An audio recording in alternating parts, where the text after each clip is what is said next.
तो दोस्तों ये वीडियो शुरू होते ही मैं आप लोगों को बता देता हूँ कि फिल्म बहुत ही कानफाड़ है। जैसा कि सभी लोग जानते हैं कि फ्रेंच सिनेमा कोई भी चीज स्क्रीन पे अगर दिखाता है तो वो एक्सट्रीम लेवल तक ले जाता है। इस मूवी में भी उन्होंने ऐसा ही किया है, जिसमें बॉडी हॉरर, स्लैशर, टॉर्चर सब कुछ है। बड़े जिगर वाला ही इस फिल्म को देख सकता है। स्टोरी थोड़ी सी इधर उधर घूमी हुई है, हम उसके बारे में थोड़ा सा बात करेंगे। और शुरू करने से पहले मेरी आप लोगों से छोटी सी गुजारिश, अगर ये वीडियो अच्छी लगे तो इस वीडियो को लाइक कर देना। तो चलिए फिर शुरू करते हैं। तो दोस्तों ये फिल्म देखने के लिए आपको पता होना चाहिए कि मार्टर्स क्या होते हैं। तो मार्टर्स एक ऐसी पोजीशन है, किसी इंसान को अगर एक ऐसी स्थिति में ले जाएं जिसमें वो मरने वाला है, बिल्कुल नहीं बचने वाला, यानी कि मौत की सरहद पे खड़ा है और उसे दर्द का एहसास नहीं होता। मतलब जिस बंदे को एक्सट्रीम लेवल पे टॉर्चर किया हुआ है और अब उसे दर्द का एहसास नहीं होता और वो मरने वाला है, जिंदगी और मौत के बीच में अटका है, तो उसे आफ्टर लाइफ क्या होता है वो पता चलता है। इस पोजीशन को मार्टर्स कहते हैं, तो ये याद रखना। तो अब हम सीधा कहानी शुरू करते हैं। तो दोस्तों फिल्म को शुरू होते ही हमें दिखाया जाता है एक छोटी सी क्यूट फैमिली,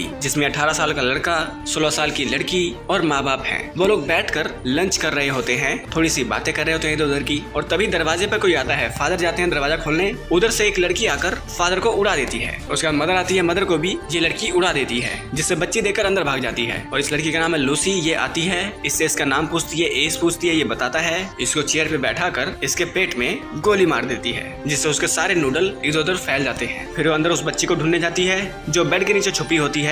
लूसी बेड के ऊपर चढ़कर गोली चलाना शुरू कर देती है। ये बच्ची वहां से निकल के भागती है। लूसी उठाती है बंदूक और उसकी पीठ में दाएं कर देती है और बच्ची बीच में से आधी हो जाती है। तो ये सब करने के बाद वो चेक करती है लोग मरे कि नहीं मरे, और बहुत ही डरी रहती है। वो फोन करती है अपनी दोस्त एना को और कहती है कि जल्दी से यहाँ पर आ जाओ, मैंने गड़बड़ी कर दी। तो उसके थोड़ी देर बाद लूसी को एक भयंकर सी औरत इसके आसपास इसको डराती है, इसको नोचती है, इसके शरीर पर जख्म देती है और ये कहती है कि जो तुमने कहा था वो मैंने कर दिया, मैंने उन सब लोगों को मार दिया जिन्होंने तुम्हारे साथ ये किया था। अब ये औरत कौन है इसकी कहानी आगे पता चलेगी। तो लूसिया बहुत परेशान इधर उधर भागने लगती है बेचैन होकर। तभी वहाँ पर एना आती है और उसको संभालती है। तो एना कहती है कि रुको मैं आती हूँ, और वो आती है अंदर और देखती है कि इसने एक बच्ची को, एक बच्चे को, एक पिता, एक माँ को मार दिया है। उसके बाद लूसी को अंदर बुलाती है और उसके जख्मों पर टाँके लगाती है। फिर लूसिया अखबार में दिखाती है कि ये वही लोग हैं जिन्होंने जब मैं 16 साल की थी मुझको टॉर्चर किया था और अंत में मैंने इनको मार दिया। उसके बाद लूसी सो जाती है और हमें दिखाया जाता है इसका बचपन, कि ये जब छोटी थी 14 साल की, तो किसी ने इसको किडनैप करके एक फैसिलिटी में रखा हुआ था। वहाँ पर इसके ऊपर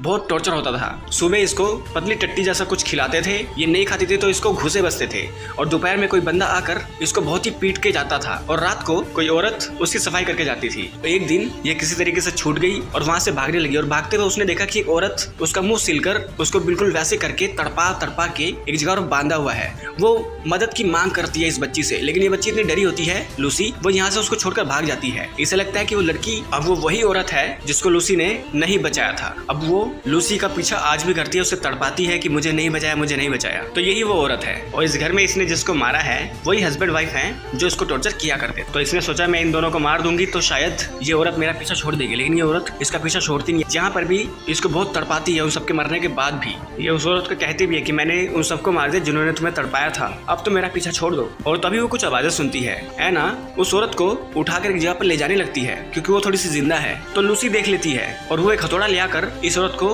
हथौड़े से कुचल कुचल के उसकी चटनी बना देती है। तो फिर वो औरत आती है इसके पास जो सिर्फ लूसी को ही दिखती है। लूसी कहती है अब मैंने सबको मार दिया, अब मेरा पीछा छोड़ो। फिर वो औरत इसके पास आकर इसके सामने बैठती है, इसके हाथों में ब्लेड से कट लगाने शुरू कर देती है, और हमें इधर से दिखाया जाता है एना के एंगल से कि लूसी अपने हाथों को खुद काट रही है, वो खुद अपने आप को जख्म देती है, कोई इसके आसपास नहीं है। इसका ये मतलब बनता है ये जो लूसी है ये एक गिल्ट में फंस चुकी है। इसने जिसको नहीं बचाया इस बात का इसको गिल्ट है, जो इसको ठीक से जीने नहीं दे रहा 15 साल से। उसके बाद लूसी परेशान होकर थोड़ा सा बाहर आती है और अपनी गर्दन काट के अपनी जान दे देती है। और यहाँ एना सबकी लाशों को ठिकाने लगाने की कोशिश करती है, और तभी वो घर के नीचे एक चैम्बर बना होता है वहाँ पर आती है, और वहाँ पर देखती है बहुत सारे पोस्टर्स कि यहाँ पर पता नहीं कितने टाइम से, मतलब 100-150 साल से ये चीज चलती आ रही है, और पहले के जो विक्टिम्स हैं उनकी फोटोज भी लगा रखी हैं। अंदर आने के बाद एना को एक औरत मिलती है जिसकी आंखों पर एक लॉक लगा रखा था, उसके सर में कीले मार मार के, और उसके प्राइवेट पार्ट पर भी पूरा स्टील से कवर कर रखा था। तो एना उसे नीचे लेकर आती है, बाथटब में बैठाती है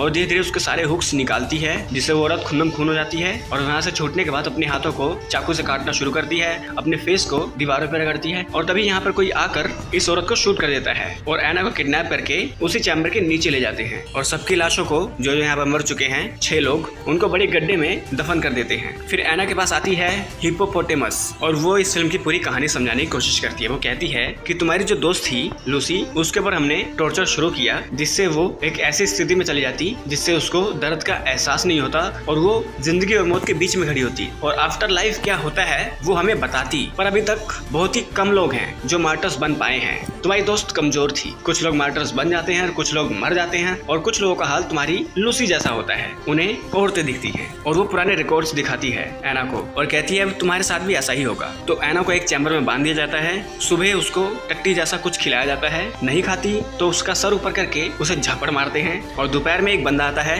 इसको रत के खर्चा पानी देता है और जब ये बंदा इसको पीटता है तो एना बेहोश होती है।